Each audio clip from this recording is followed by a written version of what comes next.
ಆವೋ ಶ್ರೀಕೃಷ್ಣಮೂರ್ತಿ ಸರ್ವರ ಕುಶಲದಿಂದಿಲ್ಲ. ಸಂತೋಷ ಅರ್ಜುನ. ಧರ್ಮರಾಯ ಮೊದಲಾದವರೆಲ್ಲ ಕುಶಲವೇನಪ್ಪ ಪಾರ್ಥ? ಆವೋ ದೇವ. ಅಹೋ ಅರ್ಜುನ, ಜಗದೇಕ ವೀರರಾದ ಈ ಭೀಮಾರ್ಜುನರಾಗಿ ಓ ಶ್ರೀಕೃಷ್ಣಮೂರ್ತಿ. ಅಹೋ ಫಲ್ಗುಣ, ಇನ್ನು ಅಖಂಡ ರಾಜ್ಯ ಮಂಡಲಕ್ಕೆ ಸಮಭಾಗಿಗಳಾದ ಪಾಂಡವರಿಗೆ ಕ್ಷೇಮವಲ್ಲದೆ ಮತ್ತೇನು? ನಿಮ್ಮನ್ನು ಕರೆತರಲು ಧರ್ಮರಾಯನ ಆಜ್ಞೆಯಾಗಿದೆ. ತತ್ಕಾರಣ ಧರ್ಮಜನಲ್ಲಿಗೆ ಹೋಗೋಣ ನಡಿ ಭಾವ. ಆಗಲಿ ಅರ್ಜುನ, ತಡ ಮಾಡದೆ ಹೋಗೋಣ ನಡಿ. ಇನ್ನು ನೀನು ನಿನ್ನ ಅಂತಃಪುರಕ್ಕೆ ತೆರಳು. ನಾನು ಹಸ್ತಿನಾವತಿಗೆ ಹೋಗುವೆ ಕಾಂತೆ. ಬಳಿ ಬಳಿ ಸಾರಥಿ ಅಣ್ಣಯ್ಯನಾದ ಧರ್ಮಜನರಿಗೆ ಅತಿ ಜಾಗೃತಿ ಸಾರಥಿ ಅತಿ ಜಾಗೃತಿ.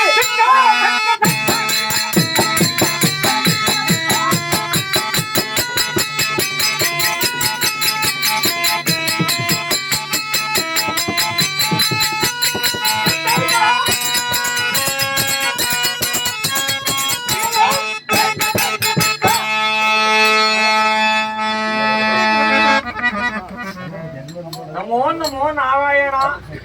ಸಕಲ ಸೌಭಾಗ್ಯ ಮಸ್ತು ಹೇಳಪ್ಪ ಧರ್ಮಜ.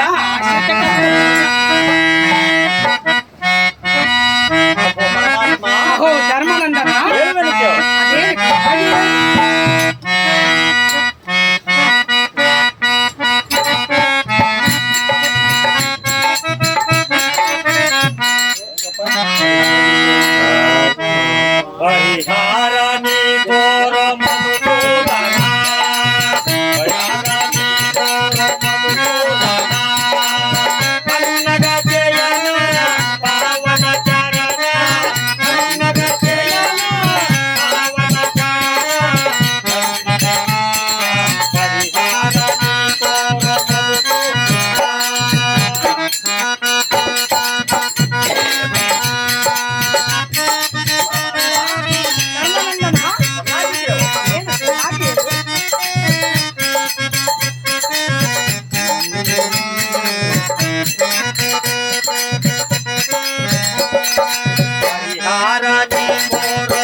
ಪ್ರೇಮಿಯಾದ ಮಧುಸೂದನ.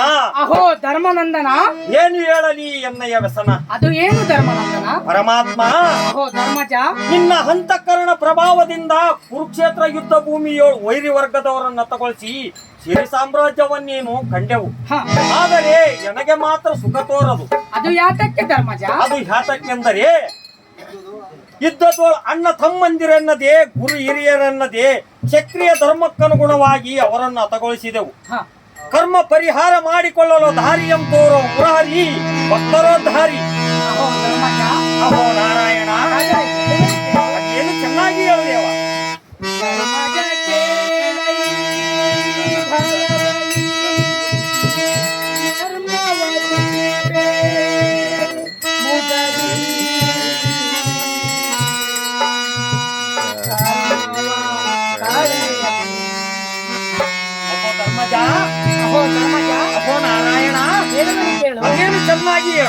ಚೆನ್ನಾಗಿ ಕೇಳ ಹೇಳುವಳಿಕೆಯನ್ನು ಫಸ್ಟ್ಗೆ ಅನ್ನಬೇಕು, ಆಮೇಲೆ ಅನುಭವ ನಡುವಂತದ್ದು ಚೆನ್ನಾಗಿ ಕೇಳೋಣ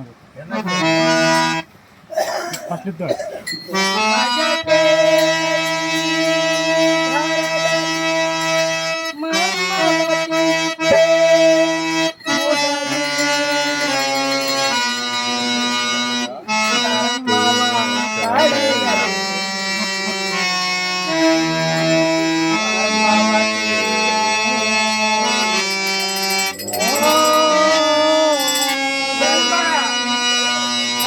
ಚೆನ್ನಾಗಿದೆ. ಅದೇನು ಚೆನ್ನಾಗಿ ಹೇಳ್ದೇವ.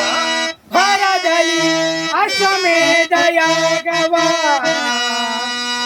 ಮಾರ್ಪದೀಗ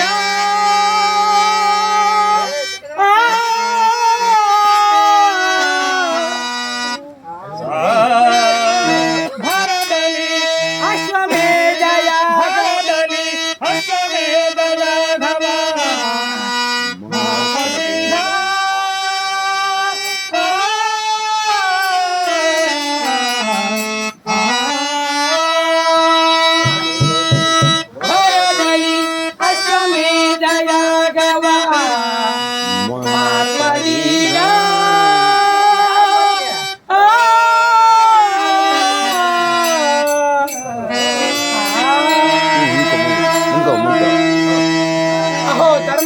ಅಹೋ ನಾರಾಯಣ, ಈಗ ನಿನ್ನಗೆ ಬಂದ ಪಾಪದ ಕರ್ಮವು ಪರಿಹಾರವಾಗಬೇಕಾದರೆ ಹಿಮ ಪರ್ವತದ ಬಳಿಯಲ್ಲಿದ್ದ ಧನರಾಶಿಯನ್ನು ತಂದು ಪುರೋಹಿತ ಬ್ರಾಹ್ಮಣರಿಗೆ ಪೂರಿ ಜನ ಕನಕ ವಸ್ತ್ರಗಳಿಂದ ಧನವೊಂದೆಯುವುದು.